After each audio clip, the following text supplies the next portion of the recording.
स्वर्गलोक बैकुंठे है या से प्रेरणा ओरे, गरीबदास 60 शास्त्र और 4 वेद की दौड़े।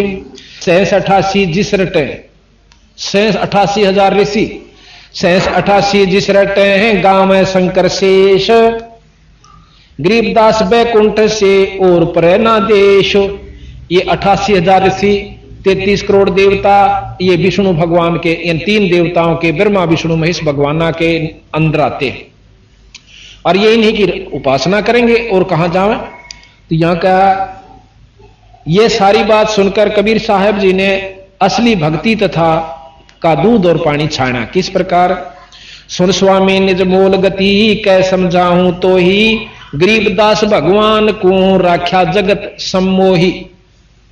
अब सम्मोहन, सम्मोहन एक क्रिया होती है, कहते हैं उसने उसको सम्मोहित कर रखा है। सम्मोहित एक होती है सिद्धि, उसको सम्मोहित कर लेते हैं तो उसके सिवा उसने कुछ नहीं सूझता, आगे पाछे वो कितना कह लो उसको उसी की तरफ आकर्षण बना रहता। तो यहां गरीबदास जी महाराज कहते हैं विष्णु भगवान ने इस जगत को सम्मोहित कर रखा है अपनी माया से। सुन स्वामी निज मूल गति, निज खास मूल जड़ और वह गति यानी रास्ता बता दूं कि किस प्रकार यो जीव क्यों भ्रम रहे सो आप लोग। सुन स्वामी निज मूल गति कै समझाऊं तो ही, गरीबदास भगवान को राख्या जगत सम्मोही। 3 लोक के जीव सब विषय वास भरमाए, गरीबदास हमको जपै है तिसको धाम दिखाए। कि 3 लोक के जीव सब, ये देवता भी महाराज जी जीव में ले से 33 करोड़ देवता 88,000 ऋषि, ये भी जीव रूप में लेते कि 33 करोड़ सभी देवता तीनों लोक के जीव विषय वासना में भ्रमित है। आप अगर स्वर्गलोक की कथाएं सुन दो ना, इनमें लिखी हुई से जो शास्त्रा में, आप जो है ना भक्ति छोड़ दो, वहां पर इससे भी ज्यादा कुबद है उन देवलोकों में। आपने गौतम ऋषि और इंद्र की बात सुनी होगी, वो स्वर्गलोक की कहानी से कि इंद्र जो है ना इला के पास गया, वहां कुबद करनी चाहिए, इंद्र ने श्राप दिया, इंद्र को श्राप दिया और वह पत्थर की बन गई। ये ऊपरले लोकां के खेल हो रहे, यहां तक रखे हो जाए। तो महाराज के 3 लोक के जीव सब विषय वास भरमाए, विषय वासना में भ्रमित कर रखे।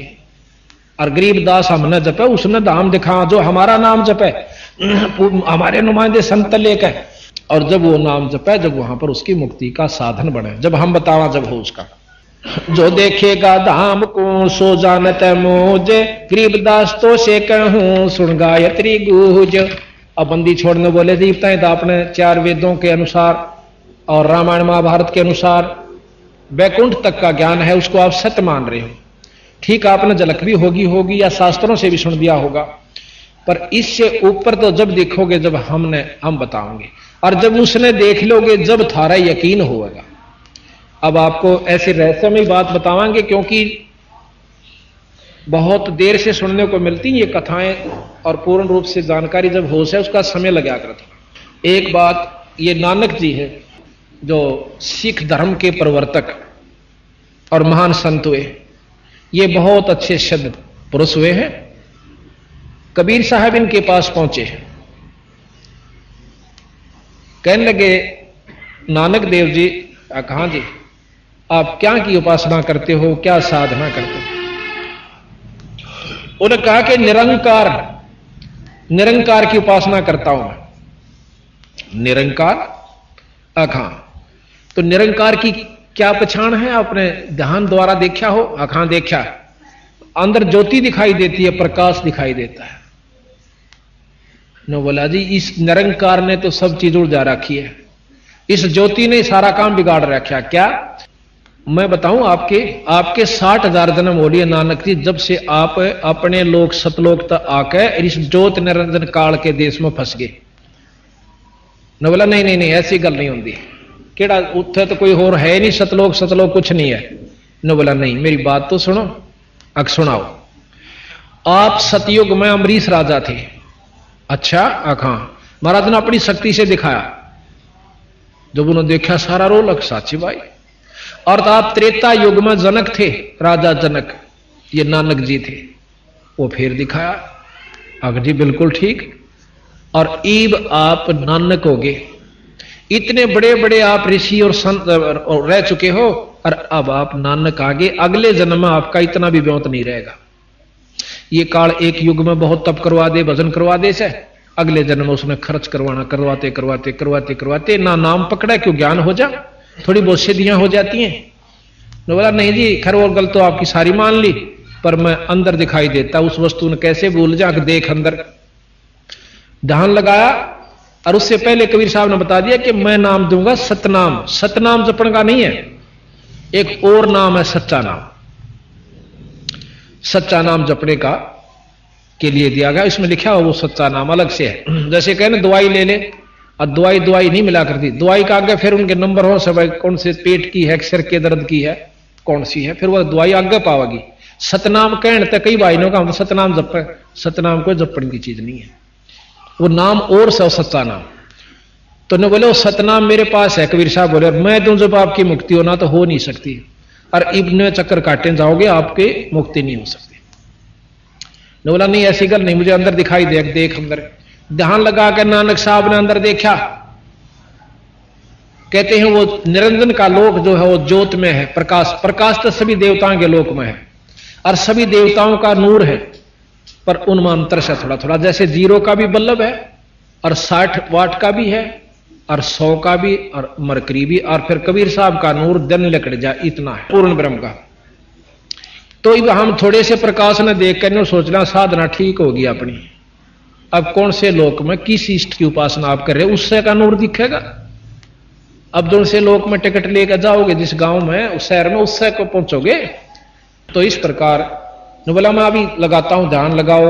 महाराज ने ऊपर देखा, दिखाया, उससे ऊपर और ले गए, ऊपर ले जाकर और सतलोक में ले जाते हैं। वहां जाकर कबीर साहब उस सतपुरुष पूर्ण ब्रह्म के ऊपर चंवर करते हैं, जैसे ये भाई कर रहा है भगत जी। अब नानक साहब के मन में विक्षेप आ गया कि ये जो है ना बैठा, ये तो रब है, सतलोक दा मालिक और ये कोई इसका अनुचर है। इतनी सोचा ही था कि कबीर साहब खड़े बैठ जाते हैं और सतपुरुष खड़े हो जाते हैं अपने आसन से, और कबीर साहब उसी आसन पर जिस पर पूर्ण ब्रह्म बैठे थे वहां आकर बैठ जाते हैं। और फिर कबीर साहब के ऊपर पूर्ण ब्रह्म ऐसे चंवर करता है। अब उन्हें सोची कि ये क्या, हूं तो ये खड़ा था, हूं ये बैठ गया। तो थोड़ी देर में वो सतपुरुष कबीर साहब में समा जाता है, केवल कबीर साहब रह जाते हैं, और चंवर अपने आप होने लग रहा है, बिना किसी के करे हुए नो घूम रहा है। अब उसके मन में आए वाहे गुरु, वो तेरे की मत बहुत भूल में था। और उसी समय उसकी सुरत वापस भेज देते, बंदी छोड़। आगे देखे कबीर साहब नहीं है। अब उसको भयभीत हो गया कि वो ही संत मिले और नाम मिले सत्ता, सच्चा सतनाम, और जब तेरी मुक्ति हो, नहीं तो बीरा खो दिया जन्म। और फिर इस बात की भी महसूस करी नानक साहब ने कि इतने महापुरुष को और इतना बैस में खो दिया, तो चाड़ा कर दिया, पागल से हो गए। तो वहां कहते हैं गरीबदास जी महाराज अपनी वाणी में लिखते हैं, ना झांकी वेख कबीर की, नानक कीती वाह, और वह सिखा के गल पड़ी इब कौन छुटावता। गरीबदास जी कहें कि उन सिखा ने, अब वहां नानक साहब चल पड़े इस धुन में, वाहे गुरु सतनाम श्री वाहे गुरु, यानी वो ये गुरु मिला जो हमारे सामने था, और सच्चा नाम मिले जब मेरी मुक्ति हो है। तो कहते हैं नानक साहब वहां से चलकर काशी गए, क्योंकि वो बता गए थे कि नाम की जरूरत पड़े तो काशी आ जाना। काशी में पहुंचते हैं, ये हिरट लानते हुए उनके शिष्यों ने, जो वहां पहले सागिर्द बने हुए थे, उन लिख लिया कि साढ़े गुरु के मुखों वाहे गुरु निकली, और सबने अपना नोट कर लिया कि वाहे गुरु सतनाम, वाहे गुरु सतनाम। अब जो असली नाम कबीर साहब से नानक साहब लेकर आए, उस नाम की साधना की, और जब मुक्ति हुई तो उसने तो सब सिख पंथ भूल गया। अब अपना मनमुखी चाल पड़े कि वाहे गुरु सतनाम श्री वाहे गुरु सतनाम, असी तो बिला यही जप दिया। अब नोर मिले कई भाई वहां पर, क्योंकि पंजाब में आना जाना होता है, यहां भी नो साढ़े तक एक नाम दे रखा, वाहे गुरु वाहे गुरु वाहे गुरु वाहे गुरु, ये जप्या करा सी। तो महाराज तो हमने कहा कि कबीर नानक साहब ने तो कुछ और नाम जपया है कि नहीं, वो तो उन्होंने जपना सी, असी तो इससे तो काम चल जाएगा। जब एक दवाई से वह तो सब पे असर एक करेगी, पे पेट के दरख्ती तो एक गाली खानी पड़ेगी। तो नहीं साढ़े तो बिलाई में ठीक है। तो वह मतलब जहां भी जावे हैं नो नाम खराब कर रखे, असली नाम को भुला रखा है। अब आप देखोगे राम और कृष्ण का जाप करने वाले आप में बहुत मिलेंगे, नो के राम कृष्ण तो बढ़िया कोई नाम नहीं। आप चले जाओ बरसाने में जहां की राधा थी, वहां कृष्ण का कोई नाम भी नहीं लेंदा, मानो कहें राधे राधे राधे, हम कहेंगे ना राम राम, तो वहां के लोग कहते हैं बेटा राम राम ना राधे राधे। तो दूसरा ऊपर उसका प्रति उत्तर देता है चाचा राधे राधे। वो क्या मानते हैं कि राधा सबसे प्रिय थी कृष्ण जी की, और हम राधा ने याद करांगे तो कृष्ण मिल जाएगा। और राधा बेचारी रो पीट का पाया करती मुश्किल है, और तुम राधा के नाम तो कृष्ण क्यों कर पाओगे भाई। तो ये मतलब नाम खराब कर रखे, फिर कहेंगे राधे राधे श्याम मिला दे, राधे राधे श्याम मिला दे। अब राधा बेचारी मुश्किल मिला करती, सारी हम रो पीट का जब दर्शन दिया करते। तो बंदी छोड़ कहते हैं कि विष्णु जी के पाने का एक सतनाम है, हर एक देव का सतनाम है, हर एक का सतनाम है, और उसका नाम इसमें लिखा है सतपुराण, वो नाम आपने जपना पड़ेगा। और जब मुक्ति उसका अपने इष्ट का भी लाभ तो पा सकते हो। तो उसके बाद सिख धर्म में जो है आपको ये वर्णन पूरा रूप से अलग से देंगे नानक साहब का दोबारा। अब तो हमने वैसे बीच में छेड़ दिया, इसका पूरा वर्णन दिखाएंगे। और मर्दाना जी की साखी नोट है हमारे पास, जो उन्होंने खुद लिख रखी है कि नानक साहब से मर्दाना जी पूछे हैं कि आपका गुरु कौन था, कि साडा गुरु एक जिंदा गुरु पीर सी, जिंदा गुरु। आखिर में फिर एक साखी में खुद नानक साहब अपनी वाणी में लिखते हैं, बालाजी की ने नोट के रखी है, उसमें आ गया है कि मेरा गुरु कबीर साहब सी, साफ कर रखा उसने। तो ये गरीबदास जी महाराज कहते हैं हमने सुल्तानी नानक तारे और दादू को उपदेश दिया, जात जुलाया भेद नहीं पाया, वो कहां सीमाएं कबीर हुआ। तो अब रामानंद जी का प्रकरण चल रहा है, हम पहले उसी को लेते हैं। अब कहते हैं कि इसी प्रकार रामानंद जी अपनी भक्ति योग साधना में उलझे थे। महाराज जी ने बोले अब तुम ध्यान लगाओ, कहां तक अपने योग से जाते हो। अब महाराज कहते हैं कि कृष्ण विष्णु भगवान ने को जड़ाए हैं जीवे। रामानंद जी बताओ है कि कृष्ण और भगवान विष्णु ने इन जीवों को अपने साथ यहां पर सम्मोहित कर रखा, अपनी आकर्षण दिखा करके। अब आगे क्या, अब ये थोड़ा सा प्रकरण हम कल सुनाएंगे सृष्टि रचना का। जब आप सृष्टि रचना समझ लोगे ना, फिर बात समझ में आवेगी कि हाँ ये बात ठीक से कबीर साहब की। ग्रीबे कृष्ण विष्णु भगवान ने को जड़ाए हैं जीवे, गरीबदास तीन लोक में काल कर्म सिरसी हीवे। भूमि धरणी आकाश थम ये चलसी चंद्र सोहरे, गरीबदास रज बीरज की कहां रहेगी धूरी। पिंड प्राण और ब्रह्मांड ये सब नष्ट होंगे। अभी आपने प्रकरण सुना था, लिखा प्रमाणित शास्त्रों में कि ये पृथ्वी भी नष्ट होगी, ब्रह्मांड भी नष्ट होंगे, ब्रह्मा जी भी नहीं रहेगा, विष्णु जी भी नहीं रहेंगे, शंकर जी भी खत्म होंगे। प्रमाणित सारा दे रखा कि 51वां वर्ष ब्रह्मा जी का चल रहा है, 100 वर्ष की उम्र है उनकी, उम्र ज्यादा लंबे वर्ष है उनके, बहुत लंबे प्रकरण दे देगा, कोई करोड़ों अरबों तक का एक मतलब करोड़ों वर्ष का एक दिन बन जाए। उसके बावजूद भी नो कहें 51 वर्ष पूरे हो चुके ब्रह्मा जी के, और 49 और हो जाएंगे, 51वां चल रहा है, तो वो मरेगा, समाप्त होगा। और महाप्रलय जब होगी, जब कुछ नहीं रहेगा, तो उस समय कहां रहोगे महाराज जी। स्वामी जी रामानंद जी से कबीर साहब प्रश्न करते हैं। पौमी धरणी आकाश थंबे चलसी चंद्र सोहरे, गरीबदास रजबीरज की कहां रहेगी धूर। ये रजबीरज से त्यार ये शरीर यूं कहां रहेगा स्वामी जी। तारायण तरलोक सब, तारायण तीनों लोक सब, चलसी चंद्र सु कुबेर इंद्र कुबेर ये सब खत्म होंगे, चलसी माने नष्ट होंगे। तारायण तरलोके सब चलसी इंद्र कुबेर, गरीबदास सब जाते हैं यो स्वर्ग पाताल सुमेर। सुमेरु पर्वत को कहते हैं। चार मुक्ति बैकुंठे बटे फना हुई कई बार, गरीबदास अलल रूप मध्य के अलफ रूप मध्य के जाने संसार। ये चार मुक्ति के पाने वाले संत के कितनी बोलटे आ लिए। धरु को चौथी मुक्ति प्राप्त है, गोपीचंद भर्तरी को चौथी मुक्ति प्राप्त है, प्रहलाद को चौथी मुक्ति प्राप्त है, और दोबारा ये भी आएंगे। और जो है राजा हरिश्चंद्र को भी चौथी मुक्ति प्राप्त है, मार्कंडे ऋषि को प्राप्त है। ये फिर चक्कर काटेंगे।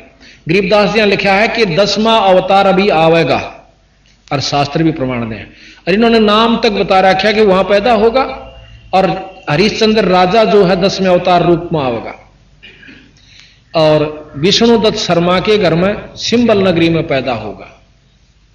यहां तक का प्रमाण गरीबदास जी ने आज से कई लाख वर्ष आगे का जो का तुम लिख रहा है, और उसी का प्रमाण शास्त्र भी देते।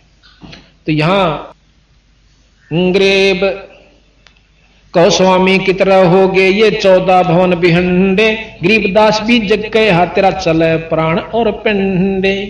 के स्वामी जी ये सब खत्म होंगे, 14 भवन तक नष्ट हो जाएंगे, जब कहां रहोगे? सुन स्वामी एक शक्ति है अर्धंगी ओंकारे, गरीबदास भी जगता अंतलोक सिंगार। ये ओम शक्ति जो है, ओम शब्द, ये ओंकार है, निरंजन का जाप है, ब्रह्म का जाप है।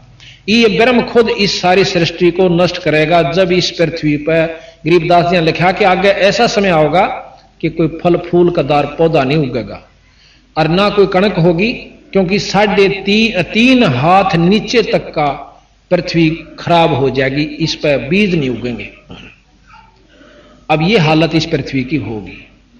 तो उस समय इसको दोबारा निरंजन जोश है पूर्ण रूप से सारे ब्रह्मांड को खत्म करेगा 5 तत्वों के तहत, और फिर अपने अंदर संभालेगा। फिर ओंकार निरंजन ब्रह्म को पार ब्रह्म समावेगा और बीज रूप में सब जीव नरे नरे धर दिए जाएंगे। ये प्रमाणित बात कर रखी सतगुरु ने और शास्त्र भी बताते हैं।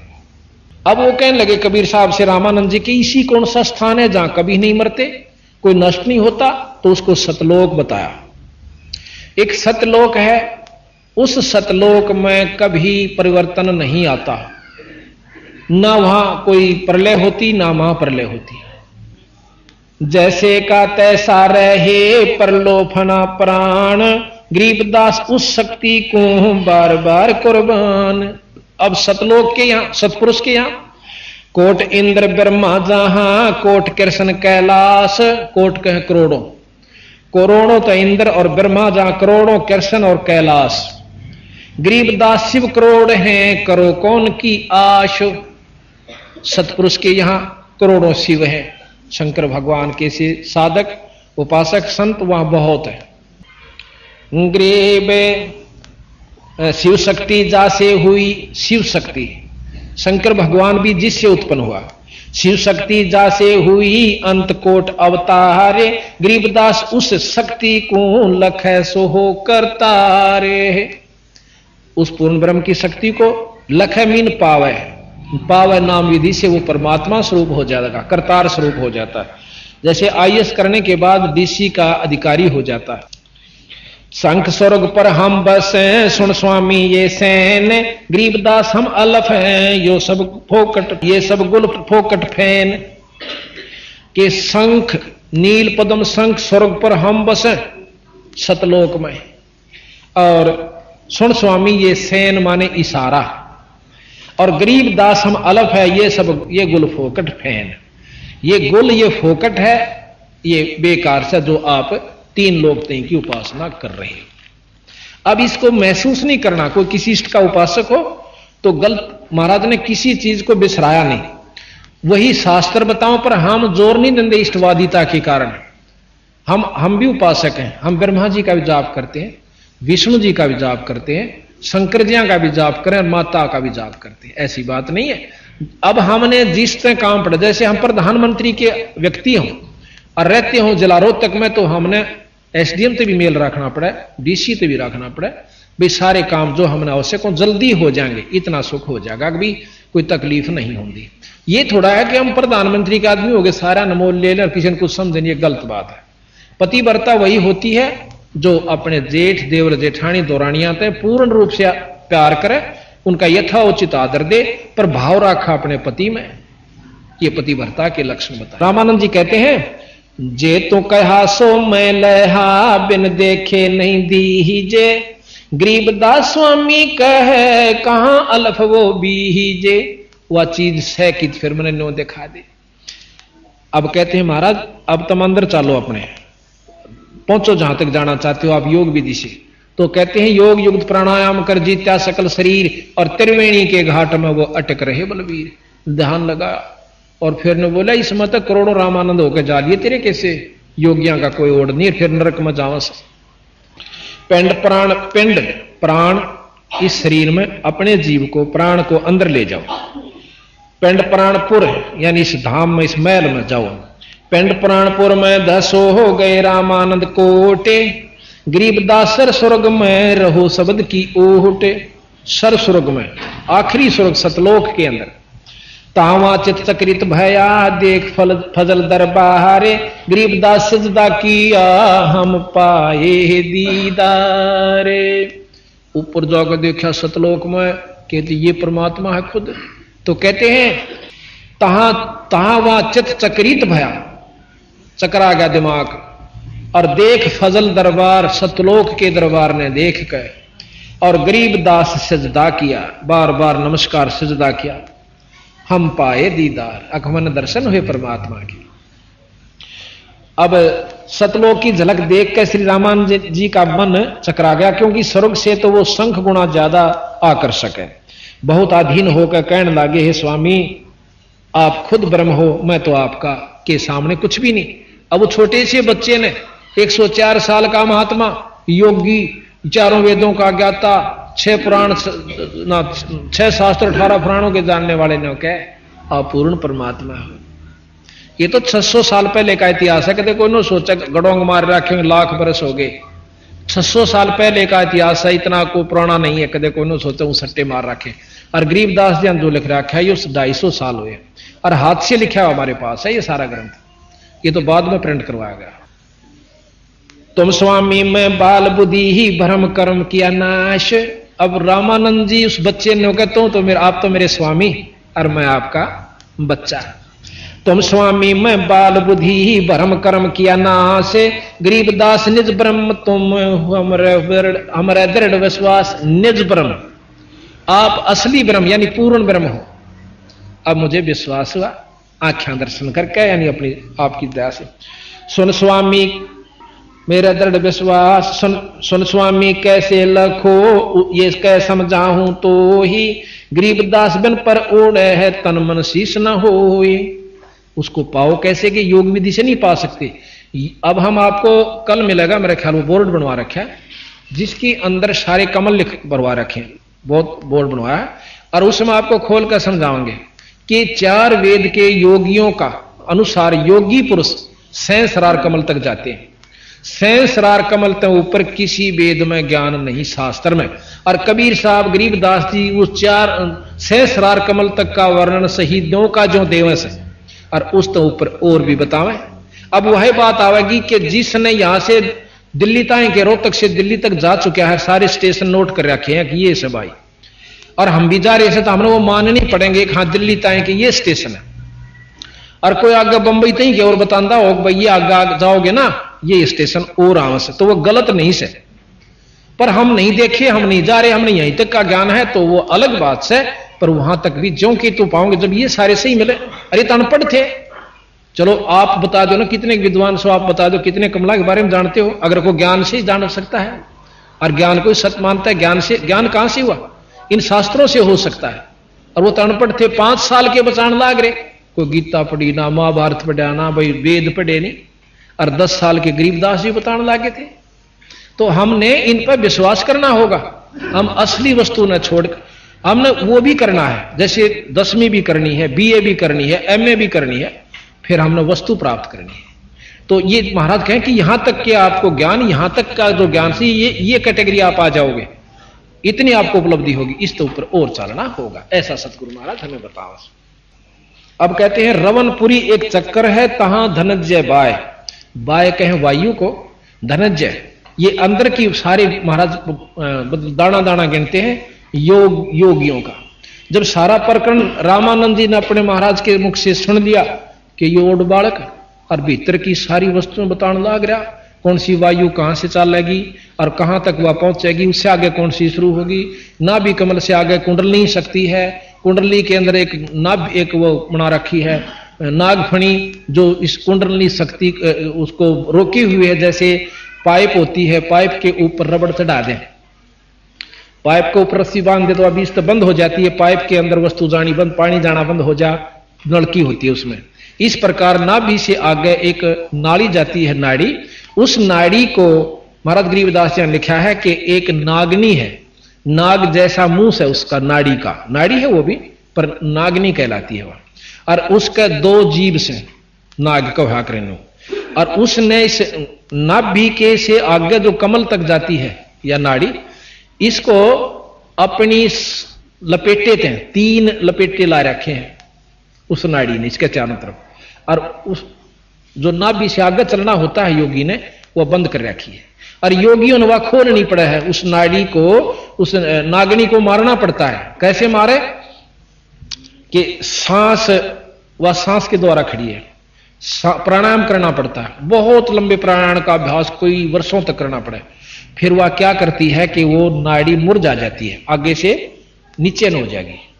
जब न्यो थी अब न्यो हो जाएगी। न्यो क्यों थी कि ऊपर से अमृत आता है, यहां से ये तालू है, तालू के बिल्कुल सामने ऊपर एक छोटा सा जैसे अंडा छोटा हो ना चिड़िया का, और ये फूट रहा हो ऐसे आकार का, यहां पर एक स्थान है, इसमें से अपने आप रिश्क है, उसके अंदर अमृत जमा हो जाता है इस शरीर में।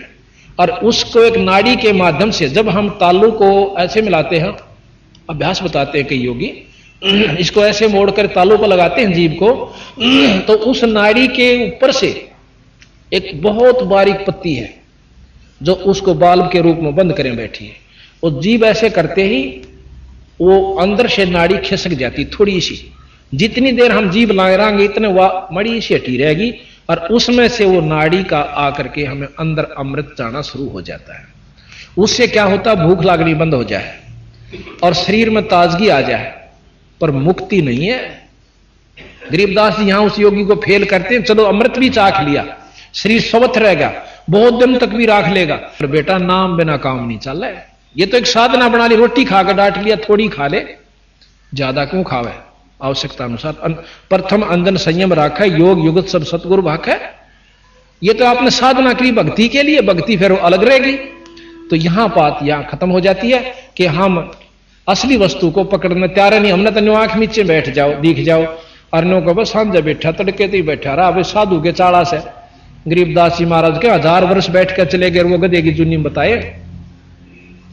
अब तब से क्या होता है, सिद्धि आ जाए छोटी मोटी, क्या होगी कि भाई पानी में पानी टेकदा, पाया का रेत नहीं लगता, आकाश में उड़ जा से, पानी पन्नों चला जा जो कर धरती में चाल्या करे। गरीबदास जी महाराज के तो बड़का के खेल से ये कोई वस्तु प्राप्त नहीं करी। 2 भगत थे, वो कोई गुरुमुख हो गए, किसी नाथ से संत से उसने उपदेश हो गया, तो उसने साधना बता दी कि तुम ऐसे करा करो, तुमने सिद्धि प्राप्त हो जाएगी। क्या हो जाएगी कि पानी के ऊपर कन्नों चले जा करोगे जो कर धरती पर चालो सो, और पाया का थरगार पानी कुछ नहीं लगेगा। अब उन दोनों ने साधना शुरू कर दी। एक भगत को, वो गुरु उनका शरीर छोड़ गया था, एक उनमें से शिष्य था जो संत था, उसको एक कबीरपंथी साधु मिल जाता है। उन्होंने बोला भगत जी के साधना करे है, अक मैं सिद्धि करूंगा, क्या की कि पानी पर चाल्या करूंगा। ने बोला अच्छा बौला रहे, यह भी कोई बात, फिर क्या हो जाएगा, मुक्त हो जाएगा। तो अकना गुरु जी ने बता रखी, फिर उनको ज्ञान दिया, समझाया। महाराज के तप से राज मद मानम जन्म तीसरे सुकर सवानम, तब से राजा बन जाओगे अगले जन्म में। इस जन्म में थोड़ी सिद्धि हो जाएगी, अगले जन्म में राजा, तीसरे में कुत्ता, यह उपलब्धि होगी तने, और गधा बनेगा फिर।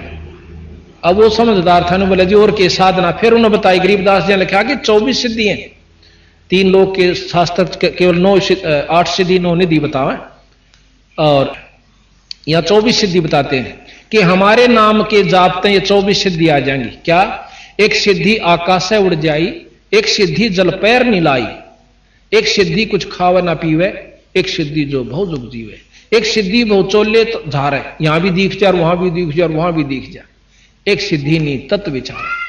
तो इस प्रकार 24 सिद्धि बताइए। कहते इन नबी 24 को ना मनचावे, सो हंसा सतलोक सिधावे। जब आगे का को राह बनेगा बीरा, इन छोड़ देगा, उसका समझ में आ गई, उसने नाम साधना गुरु बना लिया। अब 12 वर्ष के बाद वो उसका दूसरा पहले गुरु का साथी, वो संत फेर फेटे से, वो बोला भाई कि मैं उपलब्धि हुई तने। अब जो कबीरपंथी हो चुका था उन्होंने बोला वह मन तो उपलब्धि होगी। क्या हुई कि वह मैं न्यू बताने की नहीं से, बाकी मैं आपको ज्ञान बताऊंगा कि तू समझ पहले मेरी बात ने। पर वो सिद्ध हो रहा हो क्या न सुने था। ने बोला तने के बेरा, मेरी सिद्धि तन बेरा के उपलब्ध।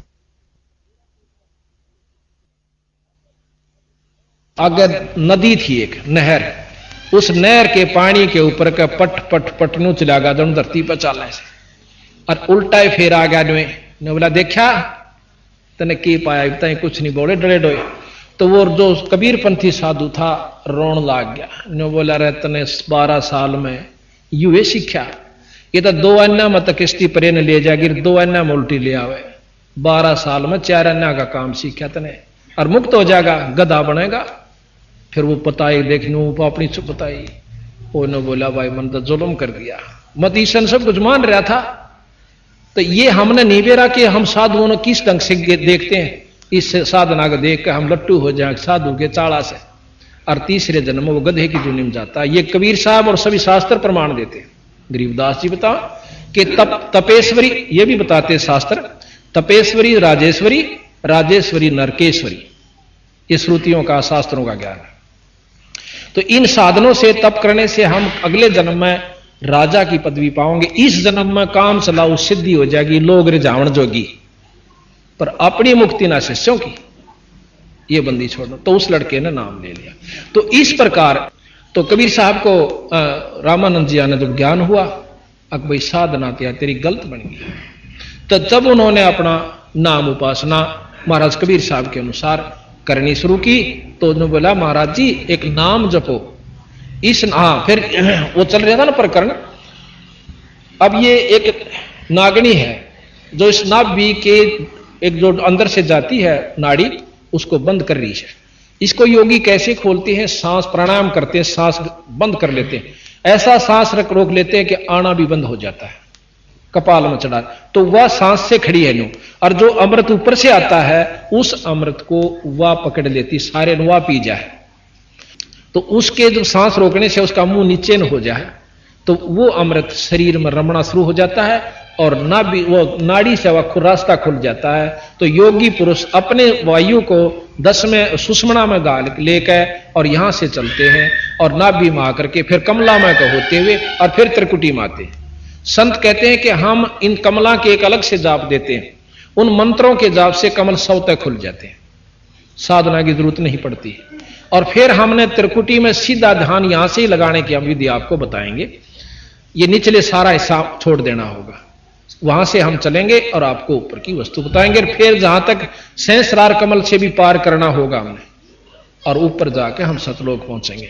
तो इस विधि का ज्ञान जब हमने हो जाएगा कि कबीर साहब का जानकारी जब होगी, जब इन्हें पता चलेगा इन्हें के चमत्कार दिखाए। कल हम साथ में कबीर साहब के चमत्कार भी आपको बताएंगे, उनमें क्या शक्ति थी और किस किस प्रकार उन्होंने, जैसे कई तरह मुर्दों को जिंदा किया, हाथी का आगे घेर दिए जब नहीं मरे, तो भाई उसमें गंगा जल में घेर दिए थे, और तोप चला दी थी सिकंदर लोधी, राक्षस राजा था हिंदुस्तान का, और उसने भी आखिर में नाक रगड़ी थी कबीर साहब के सामने, और हाथ जोड़कर अक्षमा याचना करी थी।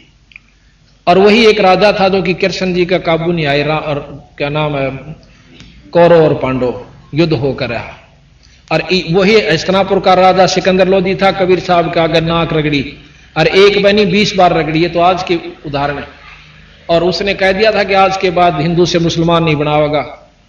अगर सिकंदर लोधी की जिस विधि से वो मुसलमान बना रहा था वो स्पीड चल जाती थी, हिंदू नाम का मेरे ख्याल में यहाँ कोई राष्ट्र नहीं रहता। उस समय में कबीर साहब ना कहे हमारी रक्षा करी, यानी उन्होंने न्यों नहीं कहा कि हिंदू मुसलमान कोई दोष है, पर भाई जो दिशा है अपना उसी ढंग से रहो, पर भक्ति भगवान सतपुरुष की करो। बोल सतगुरुदेव की जय। तो इस प्रकार रामानंद जी ने कबीर साहब की बात को मान लिया, और ये सारी योग विधि बता रखी। इसमें बहुत लंबा वर्णन है, पर इसका आवश्यक नहीं समझता, मैं आपको पढ़ पढ़ कर सुनाना, विधि आपको बता दी। ये सारा लिख रखा है कि कुंभक करे रेचक, कुंभक करे रेचक भरे फिर टूटत है पौन, गरीबदास गगन मंडल में नहीं होता है रोन। यानी सारे वर्णन दे रखा है, इन्होंने कदे को सोचा ज्ञान नहीं था, तो वो हम फिर उसके साथ बताएंगे जो बोर्ड बनवा रखा है, उसमें आपको पूर्ण बताएंगे सारे। तो इस प्रकार ईश्वर की भक्ति हमने पहले तो ज्ञान नहीं कि कहां से शुरू करें, किसकी करें, उससे क्या लाभ होगा, और करते भी हैं तो वैसे ही अपने मनमुखी, गुरु बिना काम नहीं चलता।